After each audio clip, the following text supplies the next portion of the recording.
Hello again. This is a quick review of the X Plus Metropolis seated figure. This is the I think it's actually the third version they've released. They originally did the standing figure, and then I think they did a plated version of the standing figure, and now this is the seated figure. You can see seated version there on the box. I've not opened this yet. It's brand new, so this is the first time I've seen this myself, so I'll take the shrink wrap off, and we'll take a look inside the box. So as usual with the boxes, the artwork is fantastic. Maybe if I turn it sideways, get a better view of it that way. There's some pictures of the finished kit on the side of the box. I think they are photographs. They're not CAD drawings. And but I've seen a few people been building this online. I know Lou Dalmazo has been doing one that he's lit, and I plan on lighting this. It'd be interesting to see how this differs from the standing figure, which I have got the standing figure. Now in here, these are the clear parts, these rings. They're made in solid styrene, and these represent the sort of energy rings that are sort of traveling up and down the figure. If you look at the movie, there's these sort of stand parts here, which take the rings. I'm not entirely sure I'm going to go that route, or whether I'm actually going to sort of modify everything so it looks a little bit more realistic to the movie version. So there's two identical sprues of those. There's a base that looks very similar to the base in the original kit for the seat. Presumably it is. There's more clear parts. These are the bit kind of like insulators for the underside of the base. And again, I've seen some people light these up. And there's also some additional parts here. I don't think they were in the original kit, which we'll see where they go. The Maria figure itself is molded in a sort of almost like a greenish cast styrene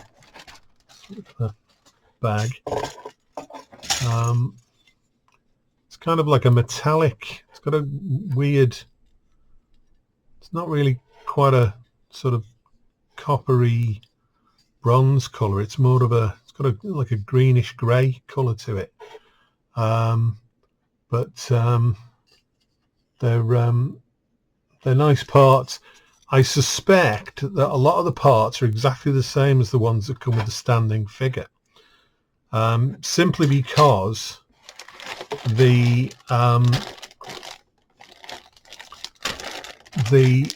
way the figure's constructed is, and there may be some parts for it here. In fact, there they are. This is the upper body, the head and the torso and the hips, and it comes as a kind of like a sort of inner body, and then the sort of armor type pieces attached to the outside. Now the only real difference in this kit is that the legs are made with the knees bent, so it sits in the chair.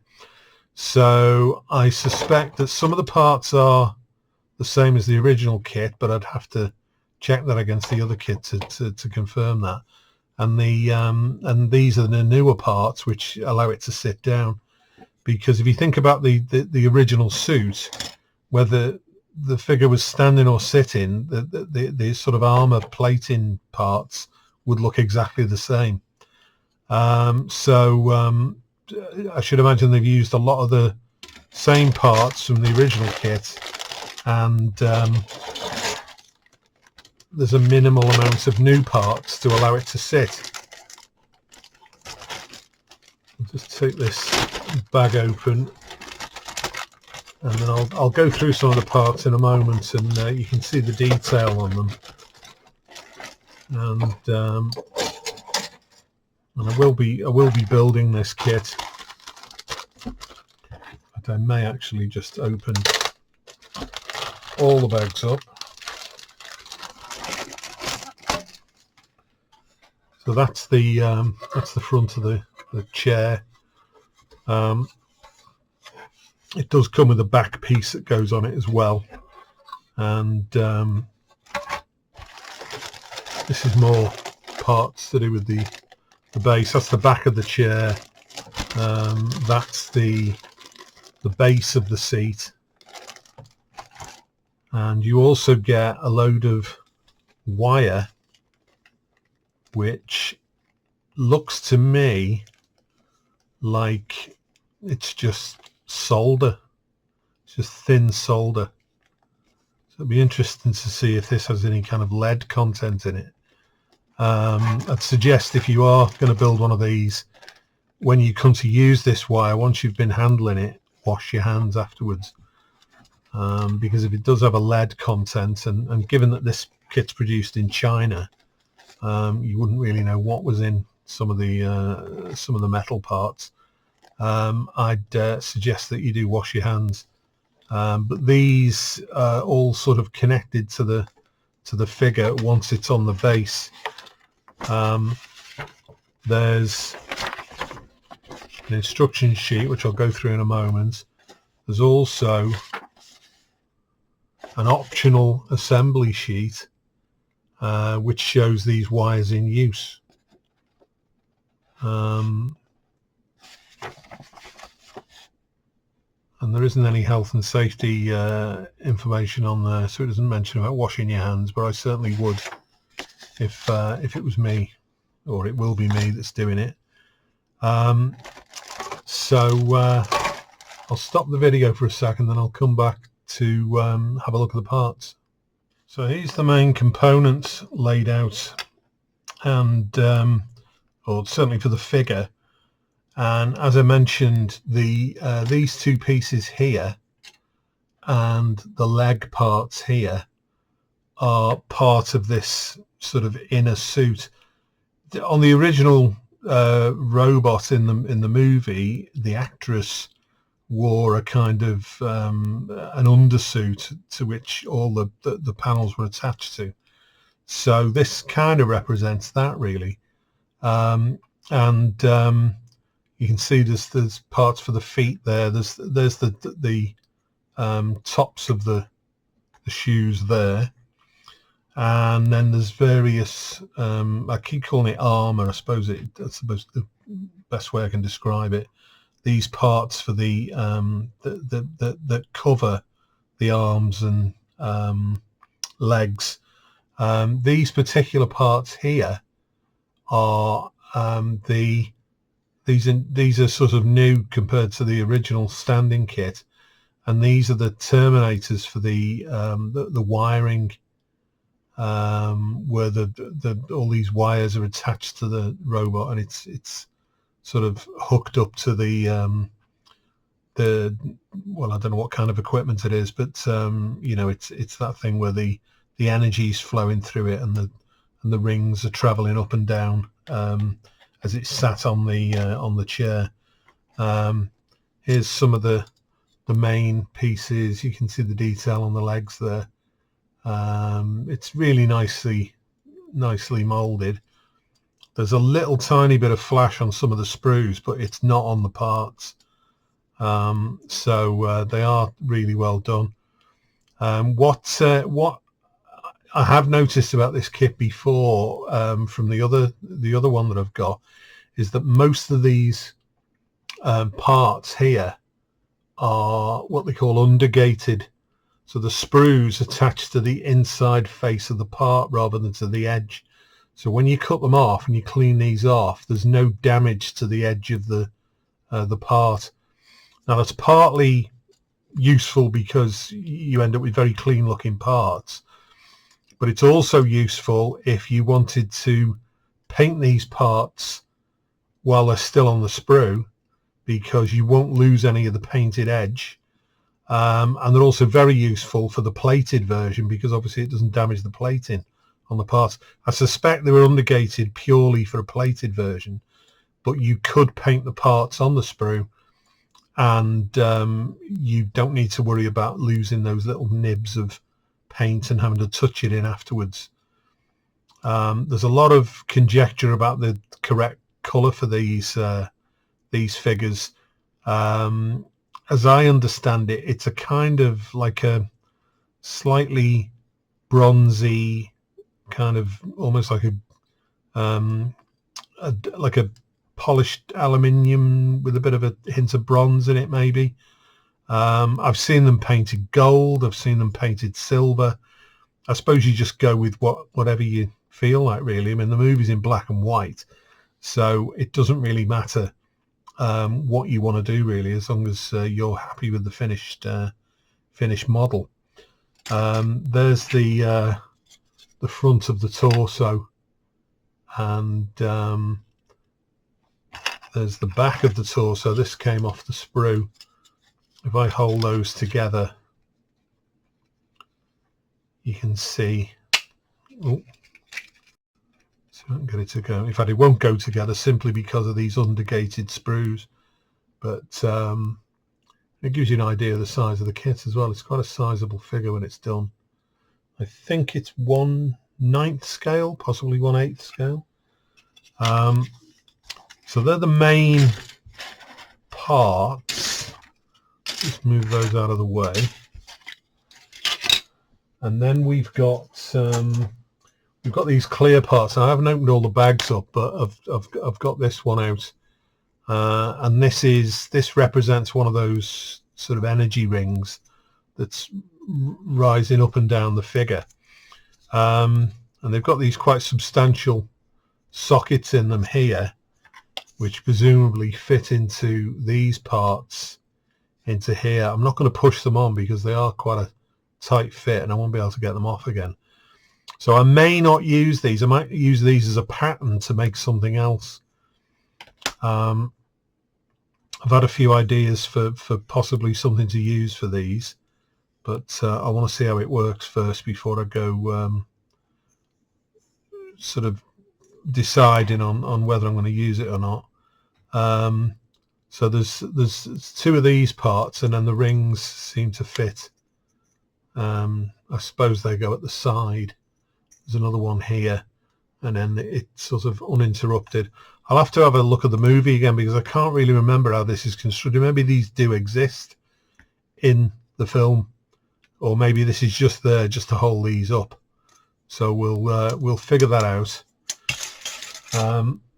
There's this bag which I've opened, which, as I say, it's got these insulator parts in it, which you could paint or you could leave them clear. They're like a two-part piece that clip together, and then they hold up the sort of main floor of the part. And then we've got the main base. So the main base, this is where these insulator parts fit in the bottom, or are they lights? I don't know what they are. The sockets in this to take those arms. It'd be interesting to see the other kits, actually, to see if these sockets are in the other part, and whether this was always planned to have these have this seated one. There is actually a Metropolis logo on there, which you can pick out in a different color. These bases seem to be like a kind of like a dark kind of granite look to my eye, anyway, in the movie. So maybe you could pick the letters out in a kind of bronzy color or something, just so it shows up. like a dull gold. There's this is the back panel for the seat, and it does have this inscription on the back, which I did read somewhere what this is all about, but I can't remember what it says now. It's got some sort of copyright detail at the bottom which you could sand off, but I've got a suspicion that this inscription was actually on the back of the seat.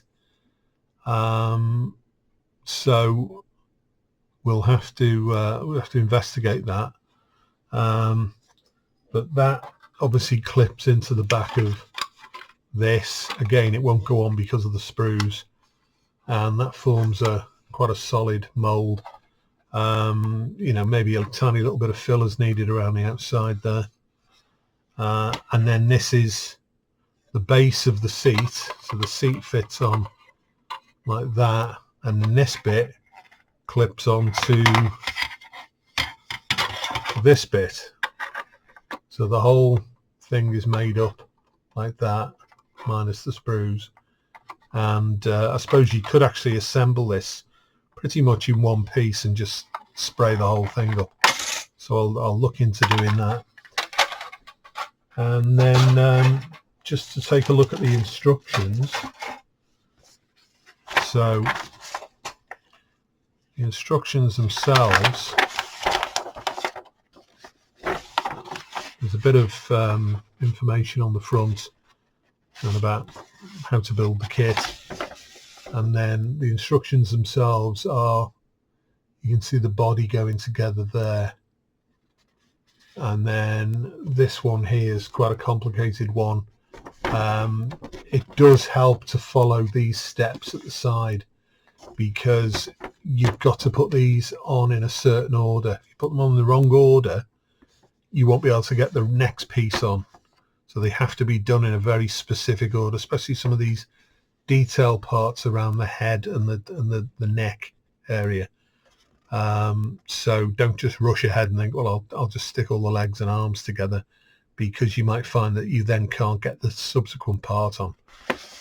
And then there's the base with the rings on, and the support arms, and those sort of leg parts are kind of, I keep calling them insulators. They remind me of those things you get on power lines, which I presume that's what they were supposed to represent. There's a bit of information on the back showing how it's going to look when it's constructed, showing the wires going into the figure. There's a pro tip here. It says, lightly spray white paint on the raised parts of the rings for a better ambience. You can also achieve a nice atmosphere by mixing in a few % of phosphorescent paint. So there's quite a lot of different effects you could do with this. I'm still not convinced by these arms, but who knows. They recommend painting the figure gold. I'm pretty certain it's been disputed that this figure was never gold, and I think people associate this a little bit too much with this robot obviously influenced Ralph McQuarrie when he did C-3PO, and in fact the early drawings of C-3PO have got a very similar head to this. So possibly that, it's kind of like a throwback to that.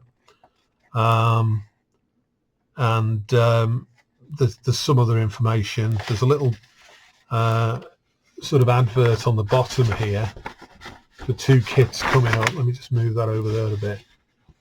There's a Bride of Frankenstein coming out on a base, and there's also a Red Sonja from the Conan books.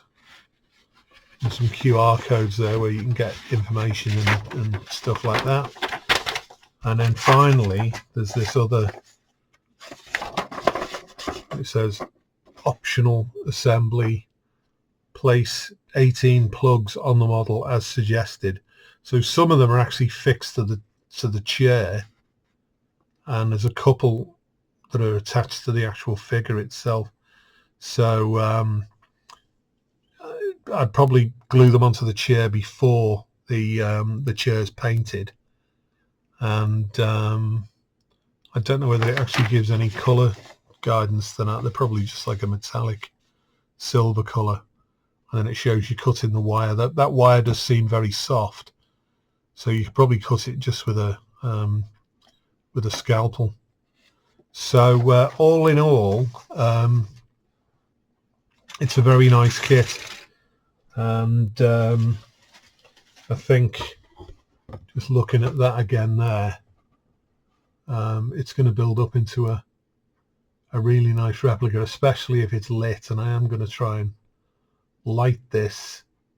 I'm thinking of a background for it to support the rings on wire, to do away with those support arms, and maybe insert some wire behind to give them a support so you don't see them edge on.